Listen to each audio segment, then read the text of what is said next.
ॐ नमः परमहंसाय स्वादितचरणकमलचिन्मकरन्दाय भक्तजनमानसनिवासाय श्रीरामचन्द्राय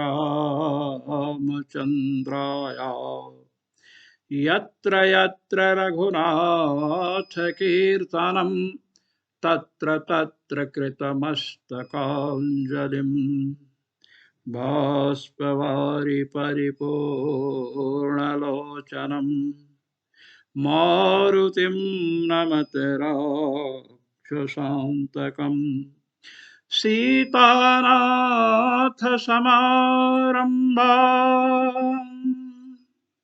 रामानन्दार्यमध्यमाम् अस्मदाचार्यपर्यन्ताम् वन्दे गुरुपरम्पराम्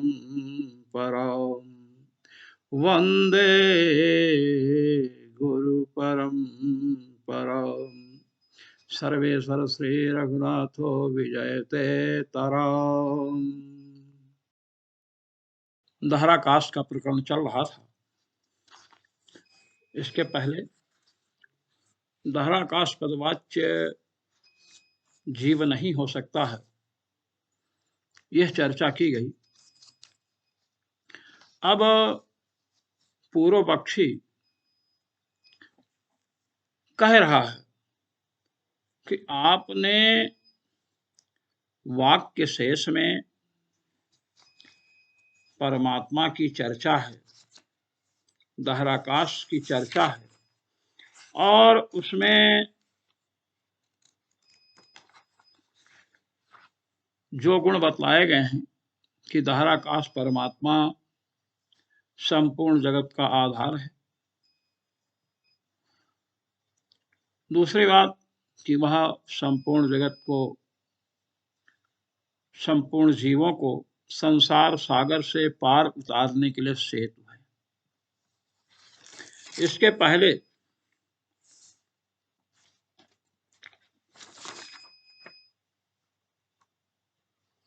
पूर्व पक्षी ने वाक्य प्रस्तुत किया था कि इस शरीर से निकल करके परम ज्योति को प्राप्त करके जीव अपने स्वरूप में स्थित हो जाता है। तो जीव का वर्णन तो वाक्य शेष में है ही, तो आप वाक्य शेष के आधार पर कह रहे हैं कि दहराकाश का अर्थ परमात्मा है, क्योंकि वाक्य शेष में परमात्मा की चर्चा है।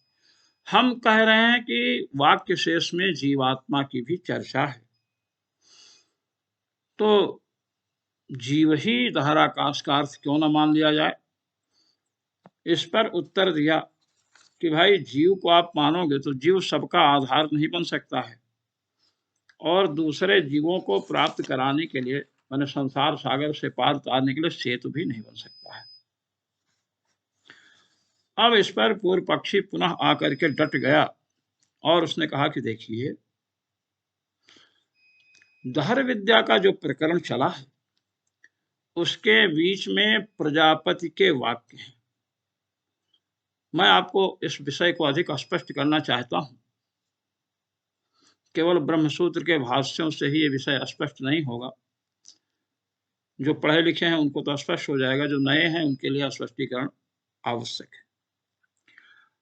कहते हैं कि देवराज इंद्र और असुरेंद्र विरोचन, ये दोनों प्रजापति के समीप पहुंचते हैं। प्रजापति ने छांदोग्य उपनिषद के 8वें अध्याय के 7वें खंड के प्रथम वाक्य में कहा कि यह आत्मा निष्पाप, जरा रहित, मृत्यु से परे, शोक शून्य, भूख प्यास से रहित, सत्य काम और सत्य संकल्प वाला है। पहले आप सुन चुके हैं, एष आत्मा अपहत पापमा, विजरो विमृत्युर्विशोको, विजिघित्सो विपाशः, सत्य कामः सत्य संकल्पः। यही बात प्रजापति ने कही ऋषियों के मध्य में, और कहा कि ऐसे आत्मा को खोजना चाहिए, उसकी जिज्ञासा करनी चाहिए। ऐसे आत्मा को जो जान लेते हैं वे संपूर्ण लोकों में जा सकते हैं और संपूर्ण लोकों के भोगों की प्राप्ति उन्हें हो सकती है। ऐसी बात प्रजापति ने ऋषियों के मध्य कही। अब यह बात देवराज इंद्र और असुरराज विरोचन के भी कान में पड़ी। उन लोगों ने विचार किया, जिस आत्मा को जानने से संपूर्ण लोकों में आ जा सकते हैं और संपूर्ण लोकों के भोगों को प्राप्त कर सकते हैं, तो हम लोग ऐसा प्रयास क्यों ना करें, प्रजापति के समीप चलें और उनसे आत्मा के विषय में जिज्ञासा करें। हम लोग भी जान लें तो सभी लोकों में आनंद से आए जाएंगे और सभी लोगों का सुख भोगेंगे। आत्मा की जिज्ञासा किस लिए करना चाहते हैं? संपूर्ण लोकों में स्वच्छंद गमन हो और भोगों को भोगा जाए। आजकल भी लोग साधु महात्मा के पास जाते हैं सुख सुविधा की प्राप्ति के लिए। जो स्वयं संपूर्ण सुख सुविधाओं को छोड़ करके एकांत में भजन साधन कर रहा है, उसके पास जाएं सुख सुविधा की प्राप्ति के लिए, ये ठीक नहीं है। खैर, दोनों आत्मा की महिमा को समझ करके समित पाणी होकर के प्रजापति के समीप पहुंचे, क्योंकि इन दोनों को सभी लोकों में स्वच्छंद गति और उनके भोगों की अभिलाषा है। प्रजापति ने कहा कि संपूर्ण लोकों में स्वच्छंद गति और उनके भोगों का आनंद आप लोग प्राप्त करना चाहते हैं आत्मा को जान करके, तो इस आत्मा का उपदेश ऐसे नहीं कर दिया जाता है। ये शिक्षा दे रहे हैं कि कोई आत्म तत्व की जिज्ञासा लेकर आपके पास आए तो उसे अधिकारी यदि नहीं है तो उसे अधिकारी बनाइए पहले। तो देवराज इंद्र और असुरराज विरोचन, देवराज इंद्र तो स्वर्ग के अधिपति हैं, अप्सराओं का नृत्य देखना, आनंद में भौतिक सुखों में निमग्न रहना, और असुरराज का भी यही कार्य है। तो भौतिक सुख में जो निमग्न प्राणी हैं, यदि वे आत्म तत्व की जिज्ञासा करने आए तो उन्हें मना नहीं करना चाहिए। जिज्ञासा तो हुई, उन्हें आत्म तत्व के उपदेश के योग्य बनाने का प्रयास करना चाहिए। तो प्रजापति ने इनको कहा कि आप हमारे यहाँ 32 वर्ष निवास करें ब्रह्मचर्य का पालन करते हुए, अर्थात जो भोग आप भोगे हैं, जिसके संस्कार पड़े हुए हैं, उन भोगों की लिप्सा को त्याग दें और यहाँ पर निवास करें 32 वर्ष तक। इन लोगों ने स्वीकार कर लिया, वहां पर निवास किए। 32 वर्ष बीत गए। एक भोगी प्राणी 32 वर्ष ब्रह्मचर्य का पालन कर रहा है आत्मा के लिए, और हम लोग घर बैठे बैठे फोन के द्वारा ही, यूट्यूब के द्वारा ही आत्मा की जिज्ञासा करते हैं। हम में योग्यता है या नहीं इसका विचार नहीं करते हैं। जिससे पूछ रहे हैं, अगर वो बताने में किन्हीं कारणों से हमारी स्थिति को संदेहास्पद समझता और बताने में आनाकानी करे तो कहते बताते नहीं। इसी प्रकार सब विद्याएं लुप्त हो गई, ये आक्षेप करते हैं। जब इन दोनों का 32 वर्ष पूर्ण हो गया तो प्रजापति ने एक जलपात्र मंगाया, जो समझ लीजिए परात, आपके समझाने के लिए कह रहे हैं, या कोई मिट्टी का पात्र समझ लीजिए, उसमें जल भरवाया और कहा इसमें अपने आप को देखो। दोनों ने देखा। प्रजापति ने पूछा तुम्हें क्या दिख रहा है? कहे सिर के बाल से लेकर पैर के नखों तक हम पूरे आत्मा को देख रहे हैं। पुनः प्रजापति ने कहा कि कोई बात नहीं, अब आप दोनों सुंदर वस्त्र और आभूषण धारण करके आओ, पुनः इसमें देखो।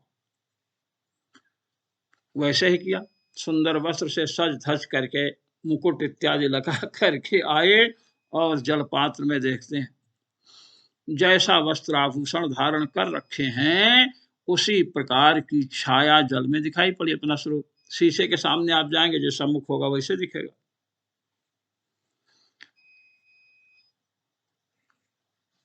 अब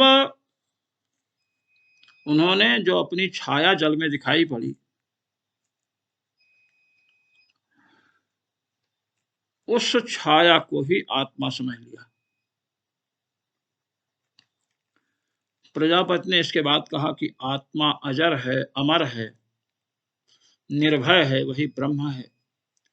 इस उपदेश को सुने और इंद्र और विरोचन दोनों चल दिए। प्रजापति ने कहा कि ये दोनों शरीर को ही आत्मा समझ करके चल दिए।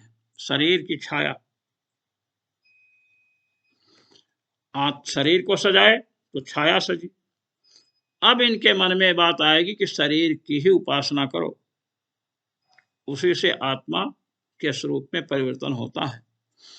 ये दोनों आत्मा के यथार्थ स्वरूप को नहीं समझ पाए हैं। जो आत्मा के यथार्थ स्वरूप को नहीं समझते हैं, वे चाहे देव हों चाहे असुर हों, वे पराभव को प्राप्त करते हैं, अर्थात उनका तिरस्कार होता है। विरोचन तो अपने यहाँ दैत्यों के पास गए और दैत्यों को यह सिद्धांत समझाए कि देह को सजाओ तो आत्मा सजता है, देह पतला हो तो आत्मा पतला होता है, इसलिए देह को खूब खिला पिला करके मोटा झोंटा करो। देहात्मवाद चला दिया। इन लोगों की यह मान्यता बन गई कि ऐसा करने से देह को खूब सजा करके रखो, खूब मोटा झोटा बना करके रखो, खूब भोग भोगो, ऐसा करने से स्वर्गलोक की प्राप्ति होती है। ये दैत्य लोग मरे हुए देह को सुंदर वस्त्र और आभूषणों से सजाते और उसके साथ कुछ खाद्यान्न रखते, खाद्य सामग्री जो जिसको प्रिय हो, और उसके बाद उसको जमीन में गाड़ देना। इनकी इस मान्यता के अनुसार ऐसा करने से इन्हें स्वर्ग लोक की प्राप्ति होती है, ऐसा लोग मानते थे। श्रीमद् वाल्मीकि रामायण में जब भगवान श्री राम की पत्नी का अपहरण, जानकी जी का अपहरण विराध ने किया, तो भगवान श्री राम ने विराध का वध किया। विराध का वध किया तो विराध ने भगवान श्री राम से कहा, अवटे माम निक्षिप्य रामत्वम कुशली व्रजाओ। हे राम, हमारे शरीर को गड्ढे में गाड़ दीजिए और कुशलता पूर्वक जाइए। क्यों? रक्षसां गतसत्त्वानामेष धर्मः सनातनः। जो राक्षस हमारी परंपरा में मरते हैं, उनको जब गड्ढे में गाड़ देते हैं तो उन्हें स्वर्ग लोक की प्राप्ति होती है, उत्तम लोकों की प्राप्ति होती है। ये हमारा सनातन धर्म है। देखिए, सनातन धर्म राक्षसों का भी होता है। हम लोग कहते हैं हमारा सनातन धर्म है, हम कहते हैं हमारा वैदिक सनातन धर्म है। राक्षस वेद विरुद्ध कार्य करते हैं। अब विरोचन ने तो यह कार्य किया। देवराज इंद्र जा रहे हैं, मार्ग में विचार कर रहे हैं कि इस शरीर की छाया जलपात्र में दिखी, शरीर को अलंकृत किया, आभूषणों से सजाया तो छाया भी सजी हुई दिखी। देह यदि अंधा हो जाए, शरीर तो छाया भी अंधी दिखती है। देह पतला हो जाए या मोटा हो जाए तो जलपात्र में या दर्पण में छाया भी, जो अपना प्रतिबिंब पड़ता है, वो मोटा और पतला दिखता है। और यह शरीर तो नश्वर है, तो छाया भी तो नश्वर ही होगी। जब शरीर नश्वर है तो जल पात्र में पड़ रही छाया शाश्वत कैसे हो सकती है? शंका हुई। इधर प्रजापति जो मेरे गुरुदेव हैं, उन्होंने आत्मा को अजर अमर बतलाया था, फिर ये नश्वर देह की छाया आत्मा कैसे हो सकती है? ऐसा सोच करके बीच मार्ग से ही देवराज इंद्र लौट आए और पुनः समिधा हाथ में लेकर, अर्थात समित पाणी होकर के प्रजापति के चरणों में पहुंचे। उन्होंने प्रजापति से कहा कि भगवन, इस देह को जैसा सजाते हैं जलपात्र में, वह छाया भी वैसी ही दिखती है। देह मोटा या पतला हो जाता है तो जलपात्र में या दर्पण में छाया भी वैसी ही दिखती है। शरीर के नष्ट हो जाने पर जलपात्र में जो छाया रूपी आत्मा दिख रही वो भी तो नष्ट हो जाएगी। फिर यह छाया रूपी आत्मा अजर और अमर कैसे माना जा सकता है? प्रजापति हंसे और उन्होंने कहा कि आत्मज्ञान प्राप्त करना चाहते हो, अभी तुम्हें 32 वर्ष और ब्रह्मचर्य का पालन करते हुए यहाँ निवास करना पड़ेगा। आत्म तत्व की जिज्ञासा है। देवराज इंद्र ने पुनः 32 वर्षों तक प्रजापति के चरणों में उनके समीप रह करके निवास किया ब्रह्मचर्य का पालन करते हुए। और जब 32 वर्ष बीत गए तो प्रजापति ने पुनः उपदेश दिया। अभी इनका अंतःकरण पूरा शुद्ध नहीं हुआ है। आत्म तत्व का ज्ञान टिक नहीं सकता है। इसलिए कहे कि इंद्र, तुमने स्वप्न देखा है? कि हाँ हाँ स्वप्न देखा, मैंने खूब स्वप्न देखे। स्वप्न में जो पुरुष विचरण करता, आप लोग भी स्वप्न देखते हैं, हम भी स्वप्न देखते हैं। स्वप्न देखते यहाँ गए वहां गए, इसको मारे उसको मारे, ये खाए वो खाए, तीर्थों में गए, स्नान किए, आश्रमों में गए, महात्माओं का दर्शन किए। बड़े बड़े दिव्य स्वप्न भी आते हैं, खराब स्वप्न भी आते हैं। तो कहते हैं प्रजापति, स्वप्न में जो पुरुष विचरण करता है वही आत्मा है, वही अविनाशी, अभय और ब्रह्म है। ये उपदेश दिया। इंद्र लौट पड़े। अब लौटते हुए मनन कर रहे हैं। श्रवण के बाद मनन करना चाहिए। आप लोगों ने भागवत की कथा सुनी होगी। धुंधकारी श्रवण कर रहा है, गांव वाले भी कथा श्रवण कर रहे हैं। धुंधकारी रात को मनन करता है, गांव वाले मनन नहीं करते हैं। इसलिए धुंधकारी की तो मुक्ति हुई, किंतु भागवत कथा सुनने से ग्रामवासियों की मुक्ति नहीं हुई। ये श्रवण के बाद मनन का प्रभाव है। इंद्र लौटते हुए सोच रहे हैं कि स्वप्न में विचरण करने वाला पुरुष दुखी होता है, कोई पीछे पड़े तो दौड़ता है, भयानक दृश्य आए तो डरता है, मारे कोई तो रोता है, चिल्लाता है। फिर यह निर्भय अविनाशी आत्मा कैसे हो सकता है? ऐसे आत्मा के ज्ञान से कोई फल नहीं मिलने वाला है। देवेंद्र पुनः प्रजापति के पास लौट करके आए और अपनी व्यथा व्यक्त की। इंद्र को आज्ञा हुई, यदि आत्मज्ञान चाहते हो तो 32 वर्ष और ब्रह्मचर्य का पालन करो, इसके पश्चात तुम्हें उपदेश करेंगे। अब अंतःकरण शुद्ध करवाना चाहते हैं गुरुवर शिष्य से, इसलिए कह रहे हैं 32 वर्ष और ब्रह्मचर्य का पालन कीजिए। 32 वर्ष का ब्रह्मचर्य देवराज इंद्र के द्वारा पालित हुआ, इन्होंने पालन किया। फिर प्रजापति ने उपदेश दिया कि सुषुप्ति अवस्था तुम्हारी आई है कभी? जागृत अवस्था, स्वप्नावस्था, उसके बाद सुषुप्ति अवस्था आती है। जब गाढ़ निद्रा में हम आप सोते हैं, जगते हैं, तो कहते हैं सुखम अहम अस्वाप्सम न किंचिद अवेदिसम। सुख से सोए थे, कुछ पता नहीं चला। तो सुषुप्त अवस्था में जीव को सुख का अनुभव होता है। प्रजापति देवेंद्र को कह रहे हैं कि सुषुप्ति में जो सोया हुआ है वह स्वप्नादि भी नहीं देखता है। स्वप्न में रोना चिल्लाना डरना जो भी था वो नहीं होता है। और जागृत अवस्था में जो दुख सुख होते हैं वह भी नहीं होता है। जागने पर आनंद का स्मरण करता है। तो सुषुप्त अवस्था में जो है वही आत्मा है, वही अविनाशी है, अभय है और ब्रह्म है। इस प्रकार का उपदेश प्रजापति ने देवराज इंद्र को दिया। देवराज इंद्र चरणों में नमस्कार करके पुनः लौटे और लौटते हैं तो मनन कर रहे हैं। मनन कर रहे हैं तो उन्होंने क्या पाया कि सुषुप्त काल में तो पता ही नहीं चलता है कि मैं हूं। सुषुप्त काल में जब गाढ़ी अवस्था रहती है निद्रा की, जागने पर स्मरण होता है सुख का, तो अनुमान होता है कि निश्चित सुख का अनुभव हमें हुआ है। लेकिन सुषुप्त काल जितने समय तक है उस समय अपने आप का भी पता नहीं चलता है कि मैं हूं। उस समय तो कोई ज्ञान ही नहीं होता है, मानो वह विनाश की अवस्था को प्राप्त हो गया, जैसे कोई नष्ट हो जाए, मूर्छा आ जाए तो कुछ पता नहीं चलता है, ऐसी वहां की स्थिति है। ऐसे आत्मज्ञान का क्या फल, जिसमें अपने आप का ही पता न चले। पुनः लौटकर देवराज इंद्र आए और प्रजापति के चरणों में नतमस्तक हुए, पुनः आत्मा की जिज्ञासा के लिए अपनी शंका प्रस्तुत की, जो मन में बात आई थी।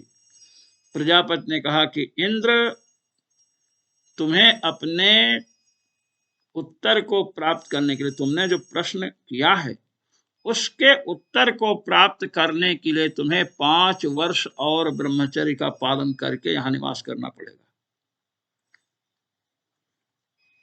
5 वर्ष तक ब्रह्मचर्य का पालन किया, गुरु की सेवा की। उसके बाद प्रजापति ने कहा, यह जो देह है यह मृत्यु से ग्रस्त है, मृत्यु इसके पीछे पीछे लगी रहती है, यह शरीर मरणशील है, ये आत्मा नहीं है, यह अविनाशी आत्मा का स्थान है। हृदिवारे अयम आत्मा प्रतिष्ठितः, हृदय देश में आत्मा का निवास है। जब तक आत्मा का संबंध शरीर से है तब तक इसका प्रिय और अप्रिय से संबंध रहता है, अच्छी और बुरी वस्तुओं से संबंध रहता है। शरीर से जब संबंध छूट जाता है तब आत्मा को प्रिय या अप्रिय दोनों वस्तुएं स्पर्श नहीं कर सकते हैं, सुख दुख स्पर्श नहीं कर सकते। कहते सुनो, जैसे शरीर छूटने में मर गए और सुख दुख से छूट गया, ऐसी बात नहीं, मरने के बाद भी सुख शरीर साथ में रहता है, इतना ध्यान रखिएगा। शरीर से संपर्क, स्थूल और सूक्ष्म शरीर से संपर्क नहीं होना चाहिए।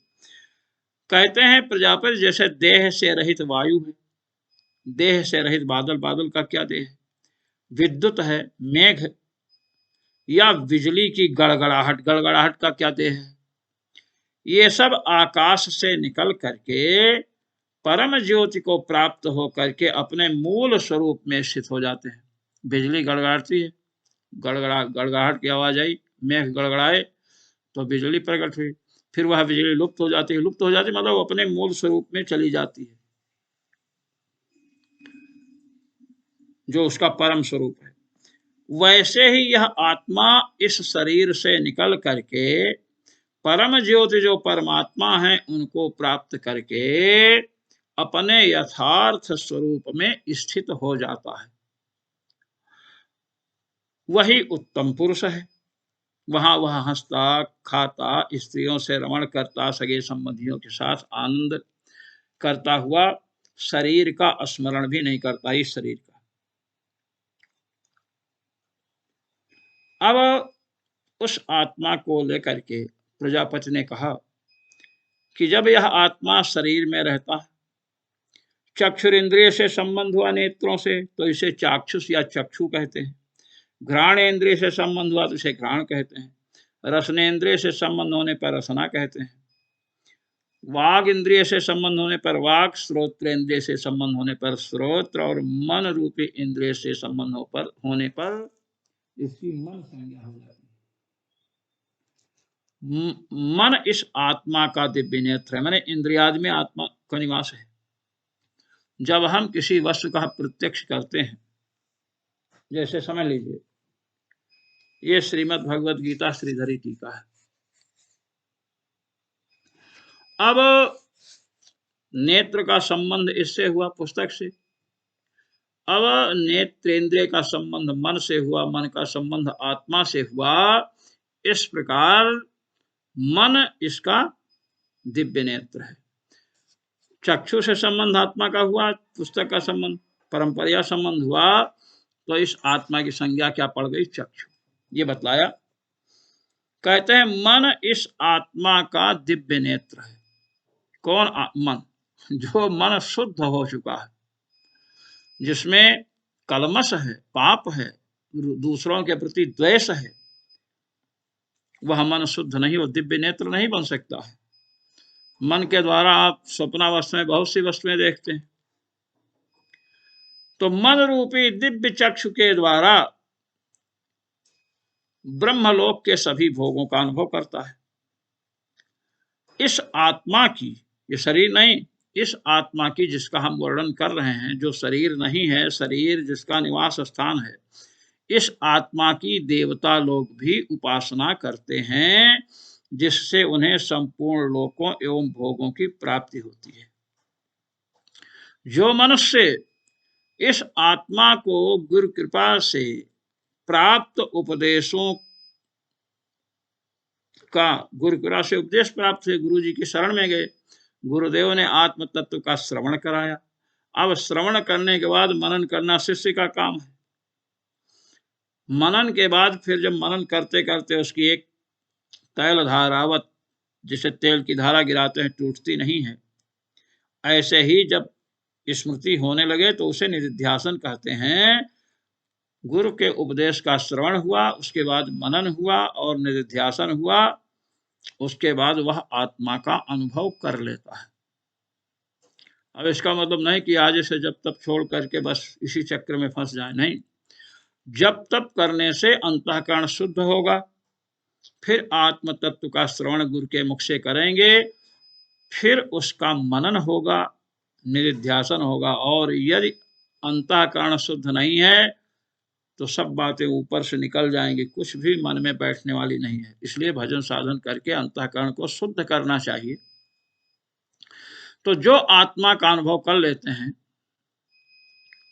अनुभव गम्य भजहि जय संता, पूज्यपाद गोस्वामी जी ने कहा, उन्हें सभी लोगों और उनके भोगों की प्राप्ति होती है। इस प्रकार प्रजापति ने इंद्र को उपदेश दिया।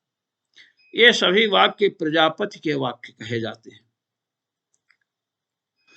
यहाँ आत्मा का संबंध शरीर से बतलाकर जब भगवत उपासना से वह निकल करके ऊपर जाता है, परमात्मा से मिलता है, उस समय उसे उत्तम पुरुष कहा गया। उत्तमः पुरुषः। अब पूर्व पक्षी कह रहा है, ये बात तो आप समझ चुके। अब पूर्व पक्षी कह रहा है, भगवान श्री कृष्ण ने भगवत गीता में उत्तमः पुरुषस्त्वन्यः परमात्मेत्युदाहृतः, इस वचन से उत्तम पुरुष को ही परमात्मा कहा है। यहाँ जीव को उत्तम पुरुष कहा गया, इसलिए जीव ही परमात्मा है, और उसी में अपहत पाप मत्वादि सभी गुण बतलाए गए हैं। एष आत्मा अपहत पापमा इत्यादि। इसलिए यह जीवात्मा ही दहराकाश पद का अर्थ क्यों ना मान लिया जाए? परमात्मा को क्यों माना जाए? जीवात्मा ही परमात्मा है, जीवात्मा को ही मान लिया जाए।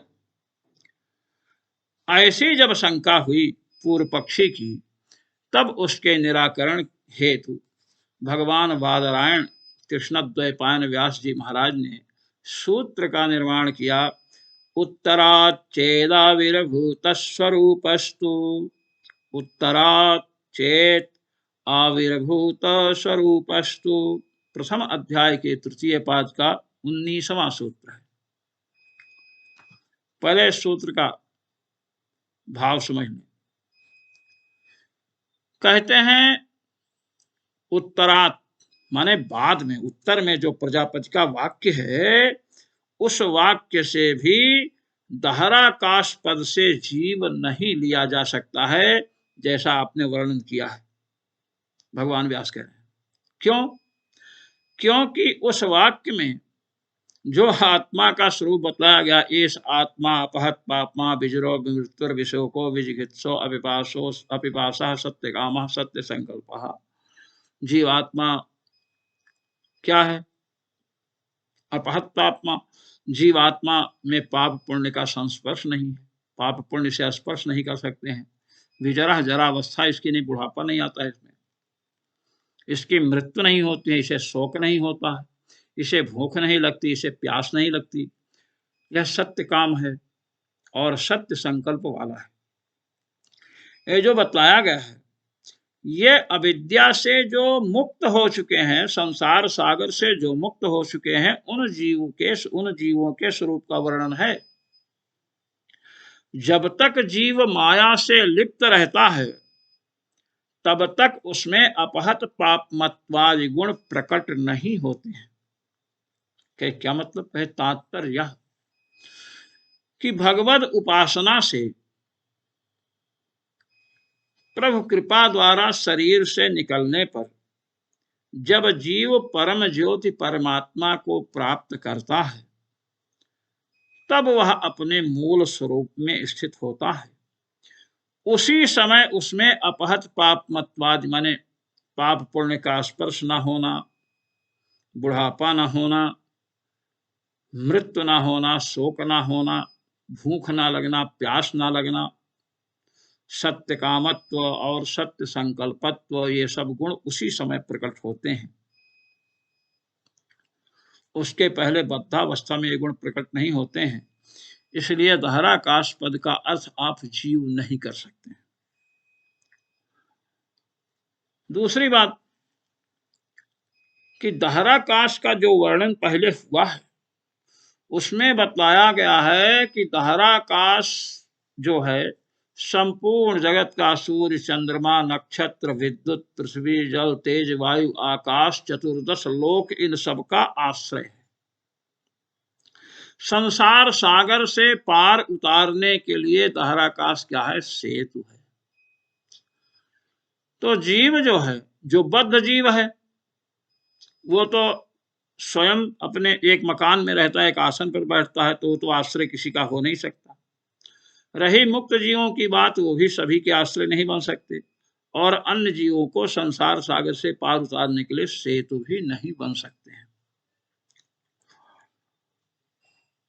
दहराकाश के सभी गुण जीव में नहीं मिलते हैं, इसलिए दहराकाश पद का अर्थ जीव नहीं किया जा सकता है। उसका अर्थ क्या है?